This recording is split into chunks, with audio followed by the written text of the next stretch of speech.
Друзья, всем привет! Вы на канале Мото Санчо. И сегодня мы с вами отправимся в путешествие по Европе. Карлов мост, Колизей, Лувр, Эйфелева башня и другие достопримечательности останутся в стороне от нашего маршрута, а я приглашаю вас в путешествие по обочинам Европы.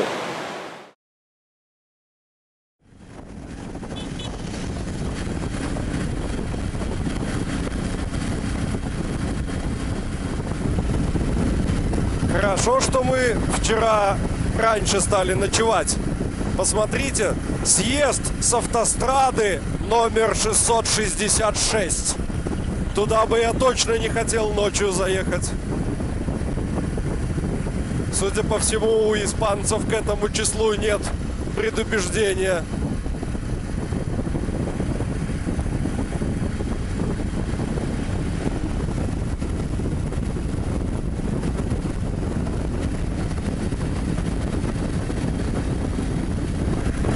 Какая красивая разделительная полоса. Вся в цветах, белых и красных. Вроде как и внимание привлекает, чтобы ты заметил, отбойник.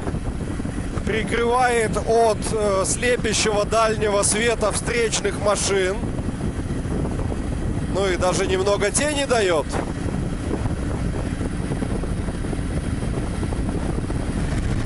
Снова поля солнечных панелей. И мы тут увидели интересную штуку на обочине. Сейчас попытаемся доехать.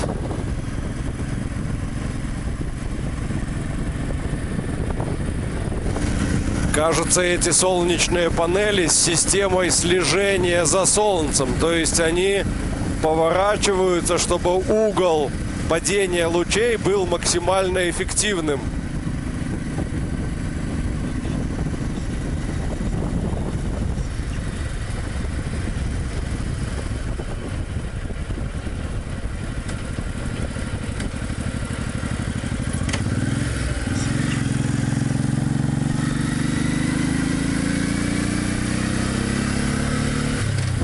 А вот то, что я увидел на обочине. Символ Испании – бык. Я думаю, многие видели похожую фигуру в Беларуси. Там стоит зубр, а здесь бык.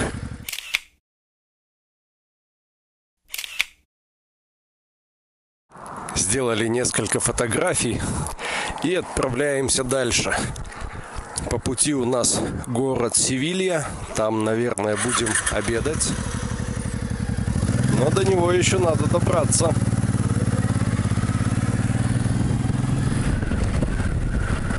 Мы не смогли не остановиться. Это надо посмотреть обязательно. О, как раз место, где стать. Это кактусы. Это, ребята, кактусы. Обалдеть. Стой на передачу.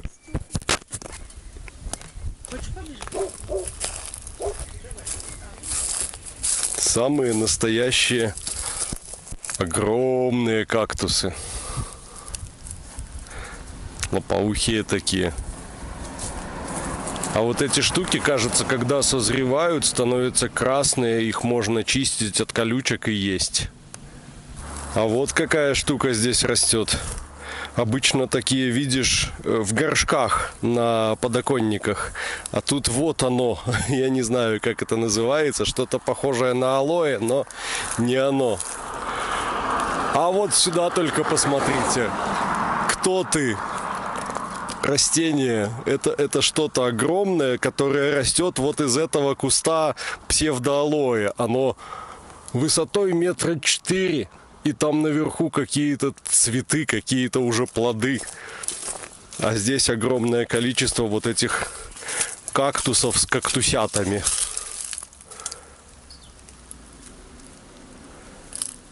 Опа, сбор урожая. Пахнет нейтрально, ничем не пахнет.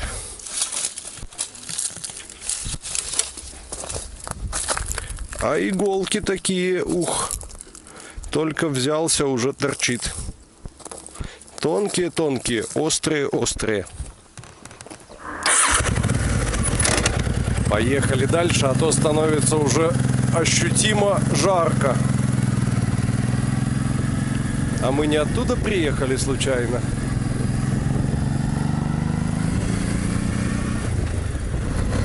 Чтобы вернуться на трассу, нам пришлось заехать в город Фуэнте-де-Кантас.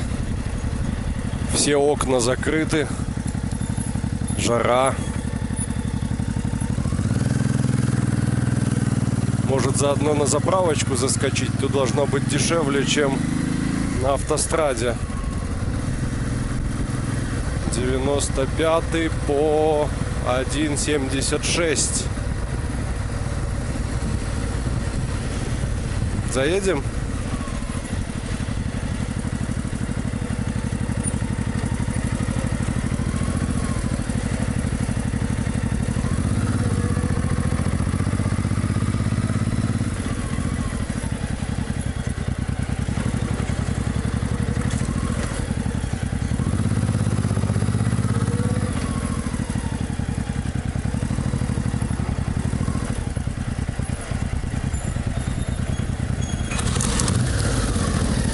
Полный бак заправили.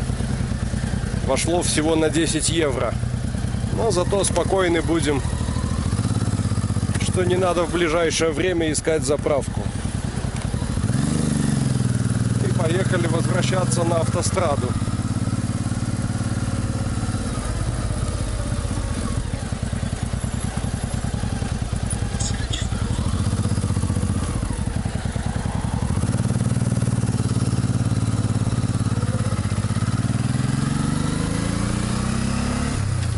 Какая-то местная авторазборка. Машины стоят в 3 яруса друг на друге.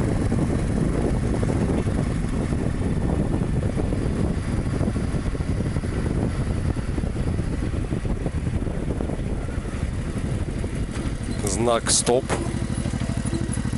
Интересно, кого тут так пропускать надо?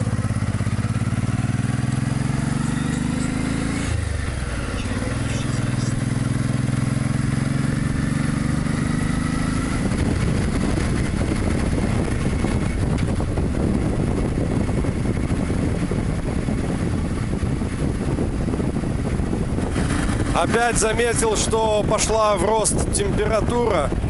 Попробую сделать короткую остановку, пошевелить контакт. И если вентилятор заработает, то поедем дальше. Так, здесь вроде достаточно безопасно. Глушим. Да, помпа работает, вентилятор нет.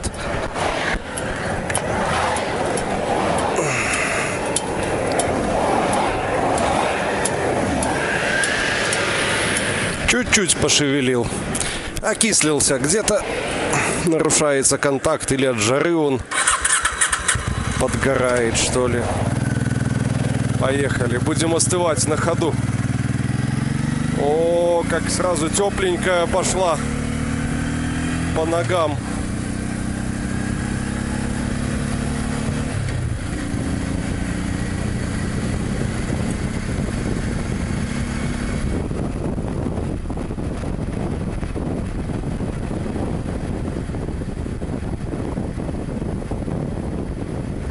К 12 часам дня началось настоящее пекло.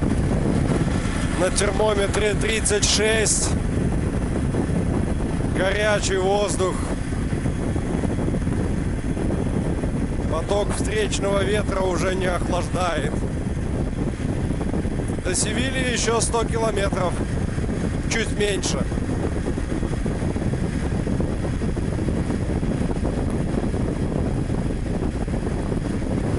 Конечно, по такой погоде ехать довольно тяжело. Жарко. Но если бы у меня спросили, что лучше, жара и палящее солнце или +8 и дождь, я бы, наверное, выбрал жару. Она как-то легче переносится и спрятаться от нее проще. Нашел тенек под деревом, лег и лежи. Главное иметь достаточный запас воды.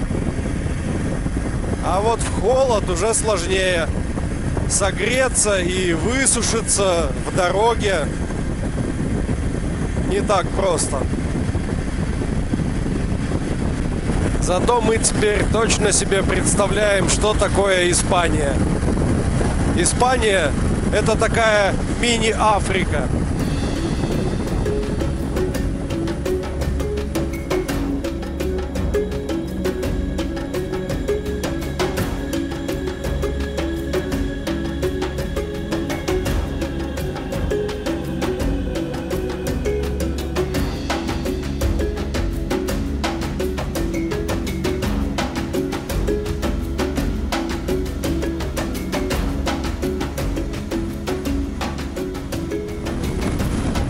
Наконец подъезжаем к Севилье. Справа какая-то заброшенная крепость, а слева город, огромный небоскреб. Кажется, мы идем по объездной дороге, а хотелось бы заехать в какой-нибудь супермаркет. На обед у нас сегодня будет мороженое и прохладный сок. Больше ничего в такую жару организм просто не примет. И этой мечтой о холодном мороженом мы едем уже километров 50 последних. Жилые районы.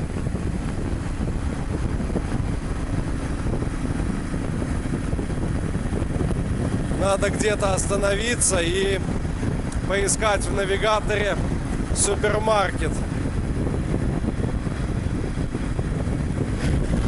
Прямо с дороги увидел Декатлон и Carrefour.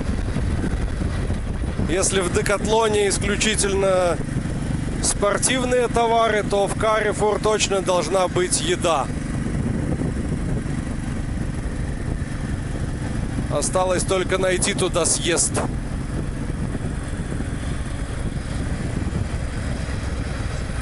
Центро Коммерсал. Торговый центр. Пойдет. Пальмочки. Навесики. Вот бы еще под навесиком место было в теньке.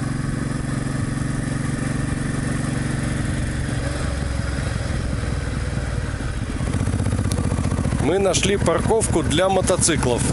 А учитывая, что мы мотоцикл, то очень даже для нас. О.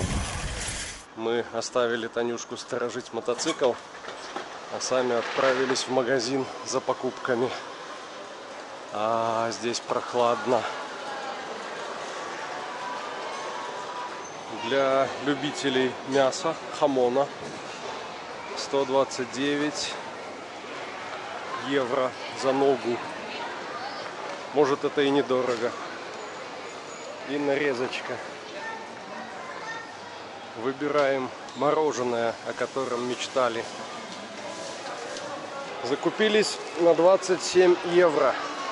Самое главное, побольше воды, соков, мороженое. Ну и покушать что-нибудь тоже взяли. Выбираемся снова в этот жгучий ад. Ой, как после магазина тяжело. Здесь прям печет.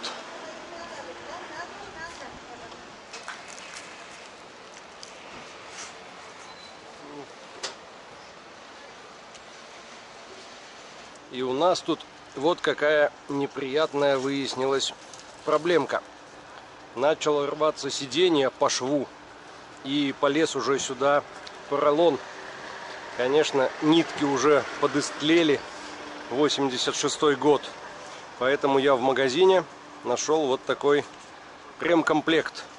Тут и пуговицы, и булавки, и даже ножницы маленькие есть. Сейчас будем починять. Получилось не очень аккуратно, но оказывается, шиться-то уже не к чему. Сам материал по этим дырочкам потрескался и порвался от температуры и таких немыслимых нагрузок. И под этими нагрузками мы продолжаем движение. 223 километра до Малаги и оттуда еще на поиски ночлега вдоль побережья. Выкатываемся на солнышко.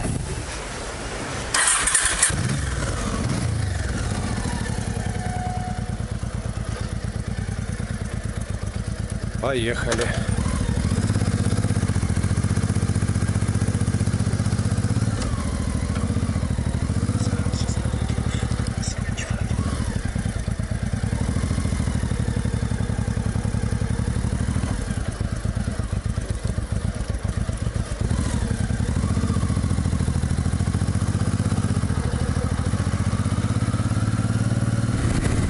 Для того, чтобы выехать снова на автостраду, дадим небольшой кружок по Севилье, по спальным районам.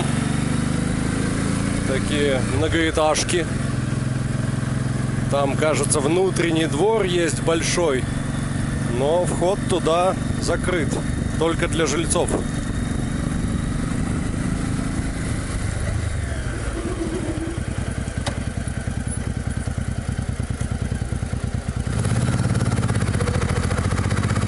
Разворачиваемся на кольце. Слева какой-то памятник женщине с утками.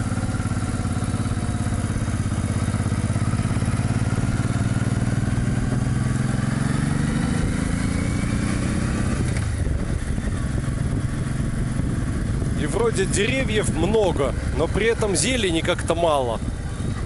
Не знаю, как это объяснить. Много солнца, много неба и очень жарко. Я для себя уже сделал вывод, что Испания — это не мое.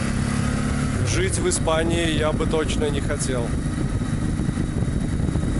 Вот так, едем, позируем на телефоны местным жителям.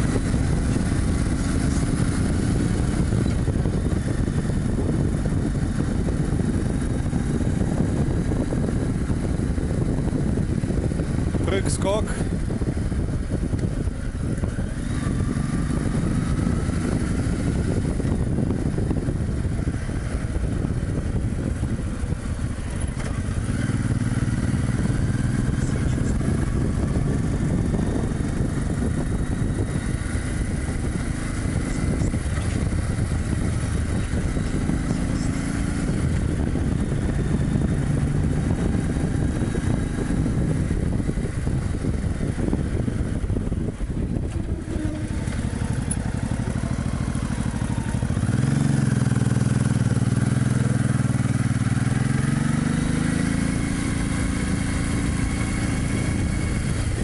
Еще один памятник, на этот раз каким-то знаменитым испанцам.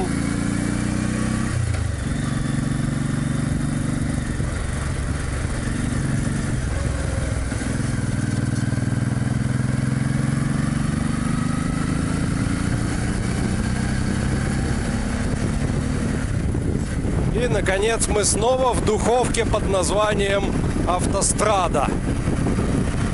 Температура ушла за 40, где-то 43. Тепленько.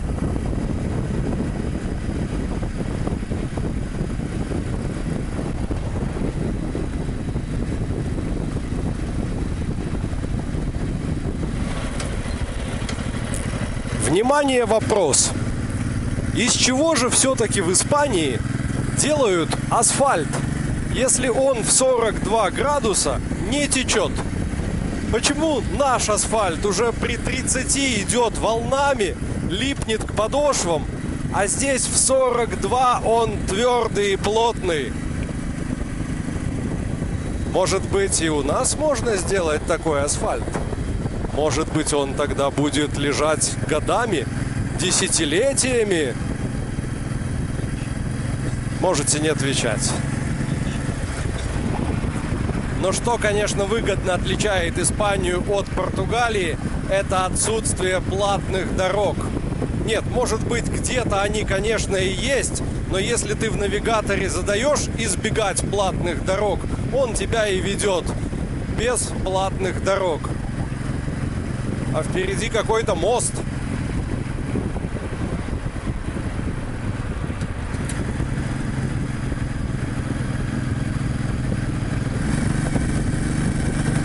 Тоже большой подвесной мост. Не такой большой, как в Лиссабоне. И, видно, его то ли чинят, то ли красят. А может, еще достраивают, не знаю. И там строительные леса на обоих пилонах. Такое ощущение, что этот мост еще находится в состоянии стройки, но по нему уже едут машины.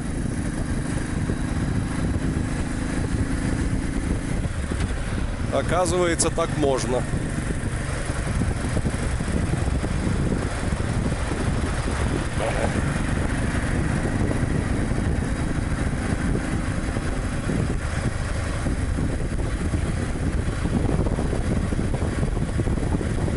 По обочинам растут пальмы, а я еду и только поглядываю на температуру. Она растет. И вентилятор работает, и температура двигателя растет. Может быть, когда выберемся из города, наберем нормальную скорость, обдув улучшится. Но пока надо следить. Надо же, никогда не был в местах, где пальмы просто растут. Ни в горшках, ни в катках. А вот так, вдоль обочины.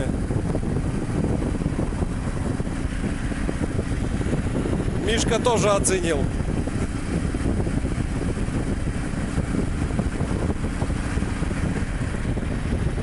А здесь на обочине не пальмы, а елки. Такие забавные елки, которые никогда не видели снега.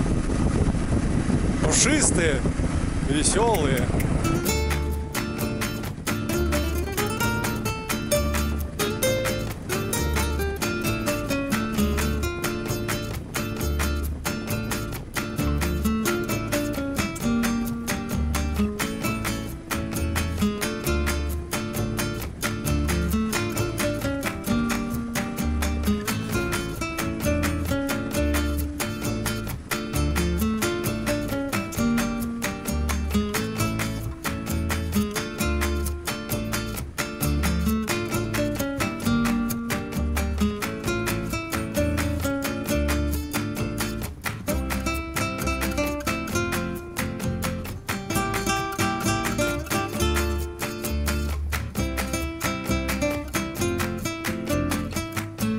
Севилья позади, мы остановились на заправке не потому, что нам надо топливо, а потому что здесь есть тенек. Напились прохладной пока еще воды. Прошло 20 минут от магазина, вода пока еще прохладная. А также я поменял флешку в камере, потому что 12 часов материала уже отснято. Все наше предыдущее путешествие сейчас отправилось в сумку и будет ждать монтажа. А мы начинаем следующую 128-гиговую флешку. Представляете, сколько материала надо отсмотреть, отсортировать и сделать из этого что-то более-менее пристойное. Я сейчас, когда останавливаюсь, зажигание выключаю, а потом снова включаю. И вот все время, пока стояли, помпа и вентилятор работали, охлаждали двигатель до приемлемых температур. Фух.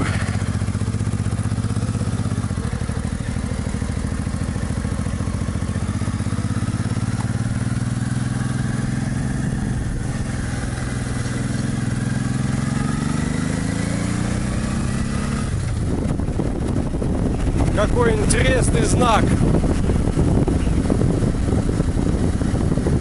Очень надеюсь, что там, ближе к Средиземному морю, будет прохладнее. Может, там какой-нибудь морской ветер приносит свежесть. Но здесь, в центре Испании, чувствуется, что ты находишься в центре Испании.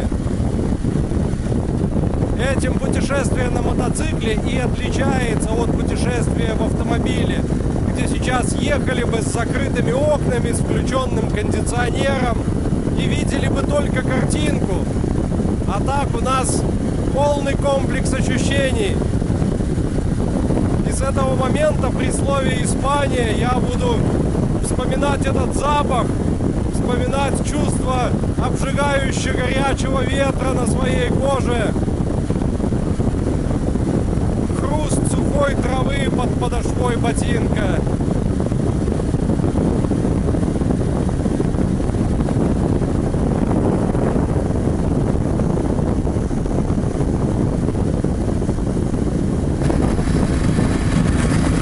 У нас засветилась лампа топлива. Мы на предыдущей заправке думали, залить, не залить, а потом решили, что это будет лишний повод остановиться, и не стали заправлять. Поэтому вот как раз есть повод остановиться. Впереди заправочка, бар.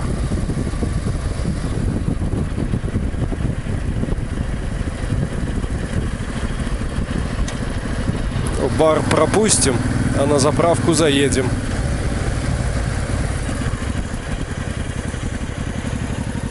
Прикольно. Возле машины расстелили покрывало и просто там пережидают жару. Может и нам где-нибудь спрятаться на пару часов.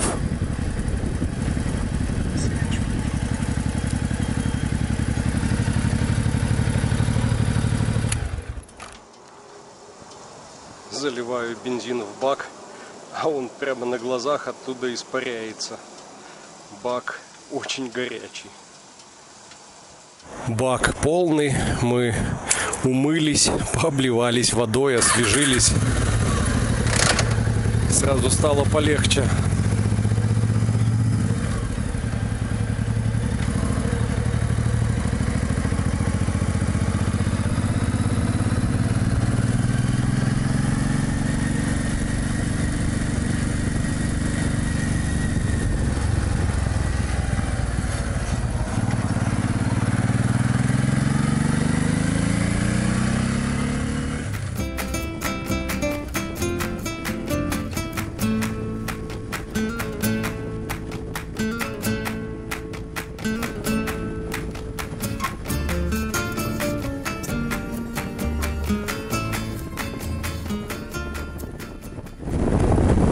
И все-таки меня поражает испанский асфальт.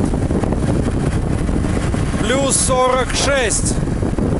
Вы посмотрите, ни колеи, ни вот этих блестящих черных пятен, ни даже звука липнущего к колесам асфальта, липнущей смолы.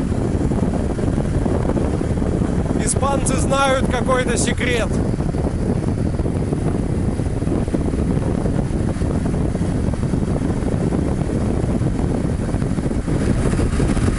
За 100 километров до Малаги начались горы, и здесь температура постепенно падает.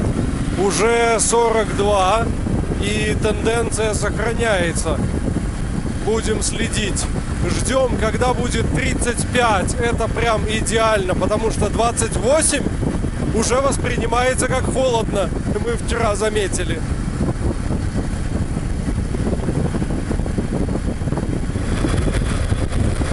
Дотянули до следующей заправки. Сделаем еще передышку.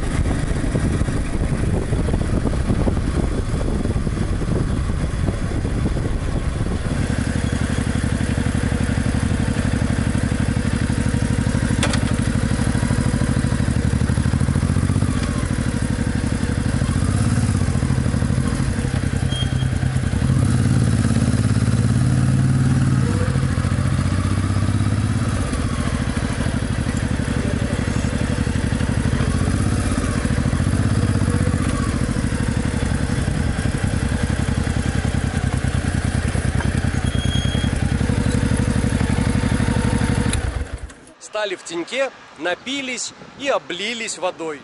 Хотел сказать холодной, но нет, она горячая. Вся вода, которая лежит в коляске, и соки, все уже горячее. А вообще, если вам доведется ехать в такую жару на мотоцикле, обязательно длинные рукава, плотные штаны, хорошие плотные ботинки и большой запас воды, чтобы ее пить или ей обливаться, чтобы снижать температуру, чтобы не было перегрева. Если ты пьешь, то ты потеешь. На ходу этого даже не замечаешь, но ты все равно потеешь, влага с кожи испаряется, ты охлаждаешься и перегрев не наступает. Мы поедем дальше.